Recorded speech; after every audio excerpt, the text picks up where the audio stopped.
किले का खंडर। इस वक्त जंगल में स्थित नदी के किनारे खंडर हो चुके महल के अंदर अमर ने एक तंत्र घेरा बनाया है और वो उसमें विजय को बैठने के लिए बोलता है, पर विजय उसे मना कर देता है, ये बोलकर कि जब तक उसे वो पूरी हकीकत नहीं बताएगा यहां आने की, वो इस घेरे के अंदर नहीं बैठेगा। और अब अमर को मजबूर होकर उसे सारी कहानी बतानी ही पड़ रही है। बाबा चित्रदेवा इस वक्त गुस्से में आ गए थे, क्योंकि उन्हें लग रहा था कि अमर मन ही मन में उनके ऊपर बहुत ज्यादा अविश्वास कर रहा है। अमर, गुस्सा त्याग दीजिए बाबा जी, मैं तो बस ऐसे ही एक सवाल पूछना चाहता था, पर आप तो नाराज हो गए। चलिए नहीं पूछता हूं। बाबा चित्रदेवा, नहीं तुम पूछ लो, वरना तुम्हारे मन में उधेड़बुन बनी रहेगी और तुम्हारा मन शांत नहीं होगा, मेरे प्रति शक का भाव पैदा होता रहेगा। अमर, ठीक है बाबा जी, मैं ये पूछना चाहता था कि जब आपको इस खजाने के बारे में पता है तो आप इस खजाने के बारे में सरकार को बताकर खुद अमीर क्यों नहीं बन जाते और राजाओं जैसी जिंदगी जीते? क्यों इस तरह दर दर भटक रहे हो? और दूसरी बात, मुझ पर बेवजह मेहरबानी करने की क्या आवश्यकता है? बाबा चित्रदेवा उसकी बात सुनकर जोर से हंसते हैं और फिर शांत होते हुए, देखो बच्चा, जिस वृक्ष पर फल लगते हैं क्या तुम उस वृक्ष से कहोगे क्या तुम अपने फल स्वयं क्यों नहीं खा लेते? उस वृक्ष पर जिसका अधिकार होता है वो उसे किसी को भी दे सकता है। उसे जो भी अच्छा लगेगा उसे वो तोड़कर उसे समर्पित कर देगा। बिल्कुल ऐसे ही तुम्हारी पवित्र आत्मा है, और तुम्हारे अच्छे विचार देखकर और तुम्हारे मस्तिष्क की रेखाएं देखकर हमें ज्ञात हो गया है कि इस खजाने को तुम ही प्राप्त कर सकते हो। तुम्हारे अंदर वो ऊर्जा है, वो शक्ति है जो हर काम कर सकती है। फिर तुम चाहे इस दौलत का कुछ भी करो, ये तुम्हारे हाथ में है, परंतु मैं तुम्हें सिर्फ रास्ता बता सकता हूं उस दौलत तक जाने का। अमर बाबा की बात सुनकर काफी प्रभावित हो गया था। वो उनके चरण पकड़ लेता है, बाबा जी मुझे माफ कर दो, मैंने आप पर अविश्वास दिखाया और अभी तक सिर्फ आपकी बातों को मजाक में लिया, पर अब मुझे लगता है आप मुझे वाकई में खजाने तक पहुंचने का रास्ता बताने वाले हैं। बाबा चित्रदेवा उसकी बात सुनकर बेहद खुश होता है और उसके सिर पर हाथ फेरता है। ठीक है बच्चा, आराम से बैठा, मैं तुम्हें बताता हूं तुम्हें क्या करना है। बाबा चित्रदेवा अपना हाथ घुमाते हैं और उनके हाथ में एक चाकू प्रकट हो जाता है। ये लो बच्चा, इसे अपने बैग में रख लो, ये चाकू तुम्हारी रास्ते में सुरक्षा करेगा। और फिर से अपना हाथ हवा में घुमाते हैं और उनके हाथ में एक लाल रंग का पर्चा प्रकट हो जाता है, जिसमें सफेद अक्षरों में एक मंत्र लिखा हुआ था, और उसे भी अमर को पकड़ा देते हैं। अमर, बाबा इसमें तो कुछ लिखा है, पर मैं इसे पढ़ नहीं पा रहा हूं, ऐसा क्यों? और उस लाल पर्चे को उलट पुलट कर देखने लगता है। बाबा चित्रदेवा, इसे तुम तब तक नहीं पढ़ सकते जब तक कि तुम उस जगह तक नहीं पहुंच जाते जहां इसे तुम्हें पढ़ना है। ये अक्षर तुम्हें दिखाई देते रहेंगे, पर तुम इन्हें पढ़ नहीं पाओगे। अमर, ये तो बहुत विचित्र माया है। अब तो मुझे आप पर और ज्यादा विश्वास होने लगा है और लगने लगा है कि अब मेरी किस्मत बदल जाएगी। अमर के मन में अब लालच पैदा होने लगा था और वो उस बाबा के शब्दों में उलझने लगा था। बाबा चित्रदेवा, अब सुनो मैं क्या कह रहा हूं। तुम्हें यहां से 20 किलोमीटर दूर जो पहाड़ के पास सबसे बड़ा जंगल है, तुम्हें उसमें जाना होगा, वो भी रात के 12 बजे, मेरी बताई तारीख को। उसके बाद तुम्हें जंगल के बीच में बहने वाली नदी के पास एक खंडर दिखाई देगा और फिर तुम्हें वहां एक तांत्रिक घेरा बनाना होगा। उसका मैं तुम्हें चित्र बनाकर दे दूंगा। और फिर अपने हाथ को घुमाते हैं और उनके हाथ में एक सफेद कागज पर एक चित्र आ जाता है। जब तुम खंडर के अंदर यह तांत्रिक जाल बनाओगे और जब इसके अंदर अपने दोस्त को और खुद को इन 2 खानों में स्थापित कर लोगे, तब इस लाल पर्चे पर लिखे ये सफेद अक्षर तुम पढ़ सकते हो। तुम्हें यह मंत्र 100 बार पढ़ना है, और फिर जब तुम ये सब विधि पूरी कर लोगे, तब सूर्य की पहली किरण जब उस खंडर के ऊपर पड़ेगी तो वो तुम्हें एक दरवाजे को दिखाएगी। बस तुम्हें उस दरवाजे के अंदर प्रवेश कर जाना है, जो तुम्हें सीधा खजाने तक ले जाएगा। पर अगर तुम इस मंत्र का 100 बार उच्चारण नहीं करोगे उस घेरे में बैठकर, तो तुम्हें सुबह वो सूर्य की किरण नजर नहीं आएगी। अमर, अच्छा बाबा जी, इतनी रात को तो जंगल में जाने में बहुत खतरा होगा, जान भी जा सकती है। क्या इस चाकू से हमारी सुरक्षा हो जाएगी? बाबा चित्रदेवा, हाँ, और साथ में मैं तुम्हें ये अभिमंत्रित राख भी देता हूं। तुम्हें लगे कि कोई तुम्हें नुकसान पहुंचाने की कोशिश कर रहा है तो तुम इसका घेरा बना देना।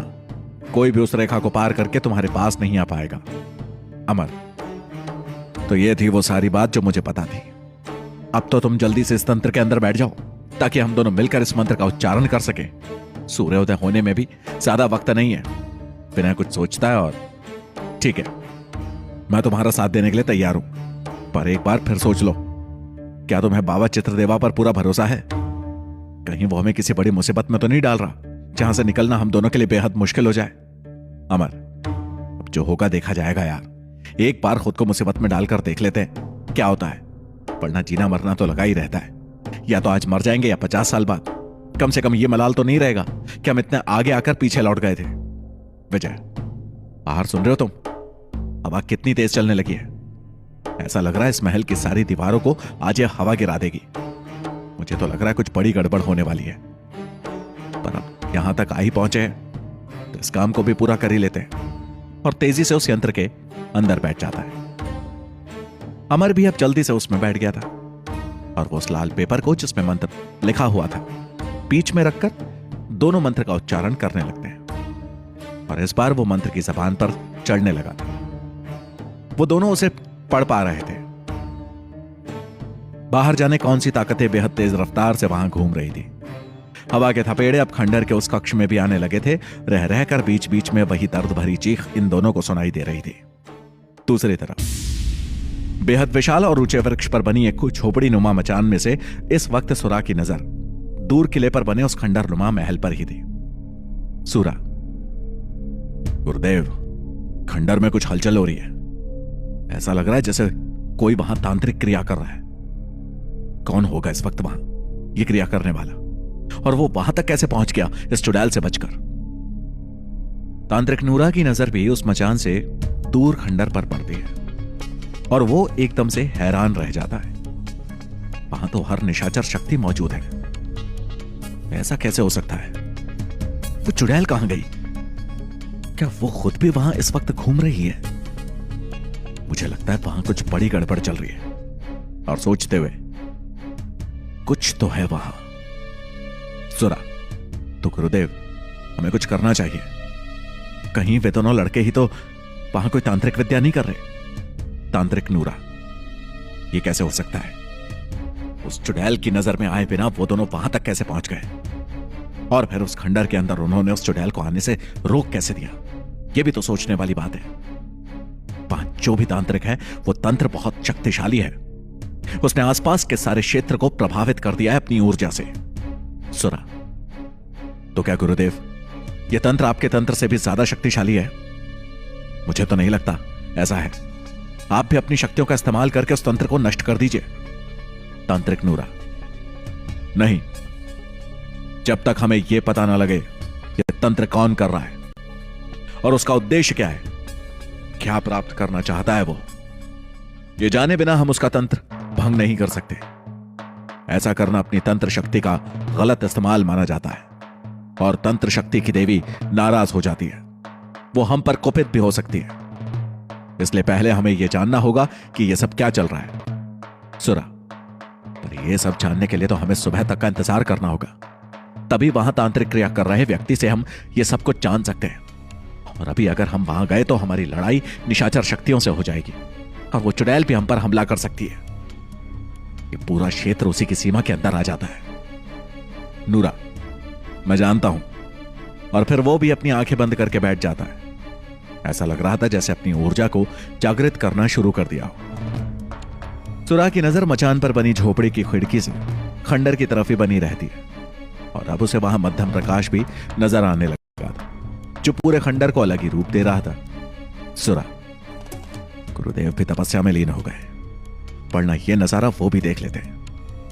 अब मैं क्या करूं? क्या मैं इन काली शक्तियों को थोड़ी और ऊर्जा देकर वहां चल रहे तंत्र को नष्ट करवाने की कोशिश करूं? एक कोशिश तो मैं कर ही सकता हूं। गुरुदेव भी तपस्या में है। अगर कुछ गड़बड़ हुई तो गुरुदेव से माफी मांग लूंगा।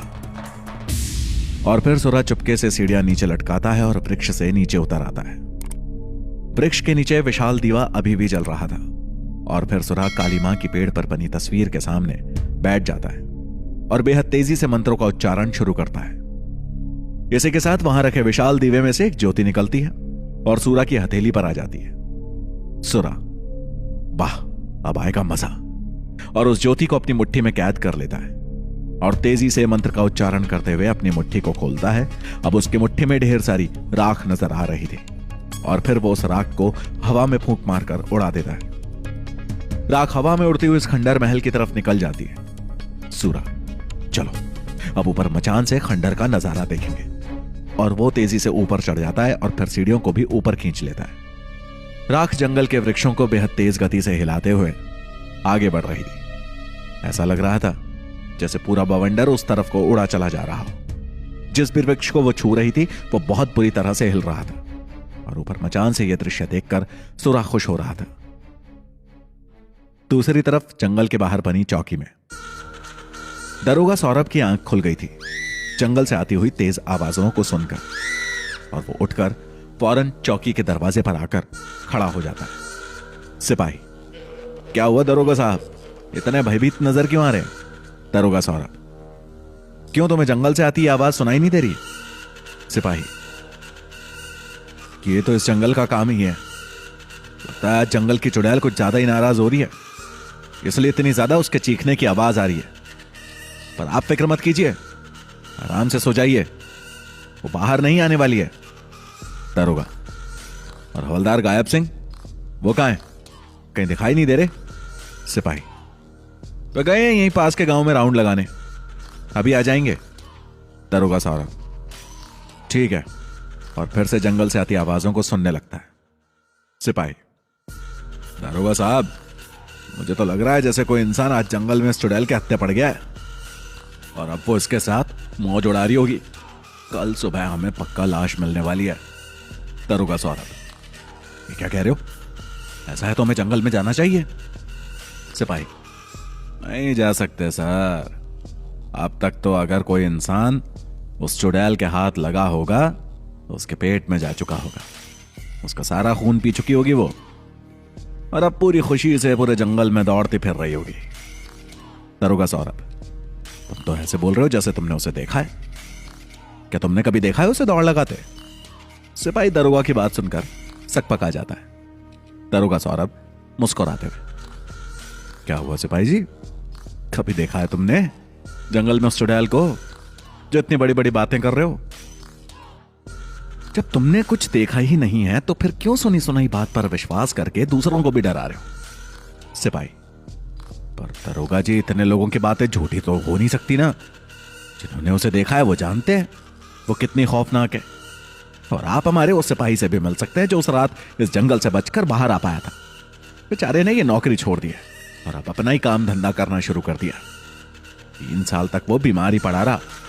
दरोगा सौरभ, अच्छा, कहां रहता है वो सिपाही और नाम क्या है उसका?